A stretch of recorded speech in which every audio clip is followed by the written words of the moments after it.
আপনি যে কথাটা বলেছেন আমাদের প্রাপ্তিটা গতকালকে রাতেই পূরণ হয়ে গেছে। আমাদের সকাল থেকে আমরা ইতিমধ্যে আমাদের সোহরাওয়ার্দী উদ্যানের গেটগুলো ক্লোজ করে দিয়েছি। শুধুমাত্র ভিআইপি, সিনিয়র সিটিজেন্স, আমাদের ইনভাইটেড গেস্ট, সাংবাদিক, বুদ্ধিজীবী সহ যারা আছেন, ওলামায়ে কেরাম নেতৃবৃন্দ, তাদের ছাড়া বাকি আমরা কাউকে ঢুকতে দিতে পারছি না। সকাল ফজরের পর থেকে এগুলো ক্লোজ করে দেওয়া হয়েছে। এখন আমরা যেটা তথ্য পেয়েছি যে এদিকে কল্যাণপুর, গাবতলী, যাত্রাবাড়ি, বাবুবাজার, সদরঘাট, কমলাপুর রেল স্টেশন থেকে যারা নামছেন কেউই আমাদের এদিকে আসতে পারছেন না। গাড়িগুলো যাত্রাবাড়ির পর থেকে ঢুকছে না, গাবতলীর পর থেকে ঢুকছে না, বাবুবাজার পর থেকে ঢুকছে না। আর যারাও নামছেন গাড়ি থেকে তারাও সামনের দিকে এগোতে পারছেন না। আমাদের মাইক কভার করছে না, আমাদের এলইডি কভার করছে না। আমরা এটাকে সফলতা ধরছি এবং যারা আসছেন তারা কষ্ট স্বীকার করার জন্য স্বীকৃতি দিয়েছেন যে আমরা সফল। আমরা দেখলাম যে জনগণ বাংলাদেশ জামাত ইসলামীকে যত নির্যাতন নিপীড়ন করা হয়েছে, ফাঁসি দেওয়া হয়েছে, হামলা মামলা, নিপীড়ন, নির্যাতন, রিমান্ড করা হয়েছে, আমাদের থেকে জাতিকে বিচ্ছিন্ন করা যায় নাই। এবং বিশেষভাবে ৭ দফা দাবি আদায়ের জন্য আজকে যে এই জাতীয় সমাবেশ, সেটার সাথে আমাদের দেশের জনগণ পরিপূর্ণভাবে তারা একটা সমর্থন এই সমাবেশের মাধ্যমে, এই লোকারণ্য হওয়ার মাধ্যমে তারা ব্যক্ত করেছে। বার্তা তিনটা। একটা হচ্ছে আমরা সুশাসন প্রতিষ্ঠা করতে চাই, দুঃশাসন মুক্ত চাই, বৈষম্য মুক্ত চাই। ২ নম্বর হচ্ছে আমাদের দেশটা হবে, জনগণ হবে এটার মালিক। এদেশের জনপ্রতিনিধি যারা হবেন তারা হবেন সেবক। তারা যেন কোথাও মানুষের উপরে কোনো কিছু চাপিয়ে না দেয়, জুলুম না করে, অত্যাচার না করে।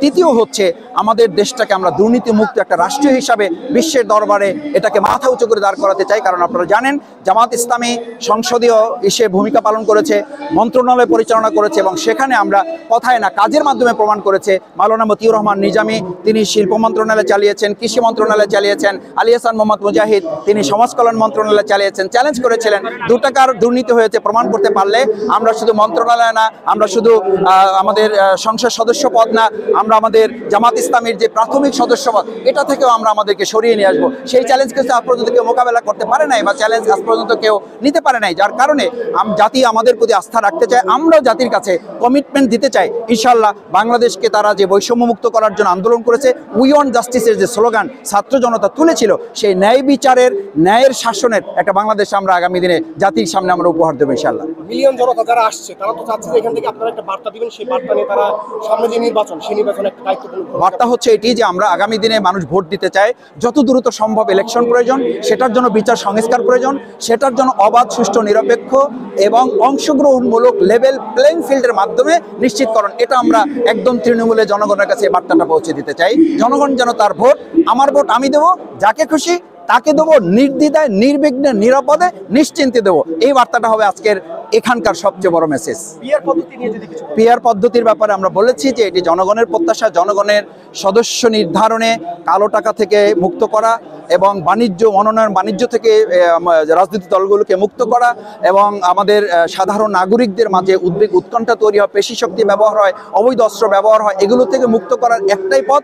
নতুন বন্দোবস্তের জন্য আমাদের ছাত্র জনতা কিন্তু লড়াই করেছে। সেই লড়াইয়ের মূল একটা মেসেজ হতে পারে পিআর পদ্ধতির মাধ্যমে নতুন বন্দোবস্ত। নাহলে তো আমরা সেই আগের গতানুগতিক পদ্ধতির মধ্যেই থেকে গেলাম। সুতরাং আমরা যদি কেউ এটা বলি যে আমাদের এই পিআর পদ্ধতি কেউ বুঝতে চায় না, তো বোঝানোর দায়িত্ব তো রাজনীতিবিদদের নিতে হবে।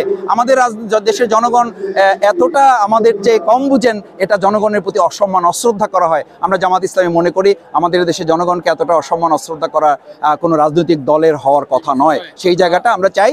আসুন আমাদের পিআর পদ্ধতির মাধ্যমে প্রফেশনাল রিপ্রেজেন্টেশনে নতুন একটা বন্দোবস্ত, নতুন একটা সরকার বিনির্মাণে জাতির প্রত্যাশা পূরণে ভূমিকা রাখতে পারবে। অনেক ধন্যবাদ।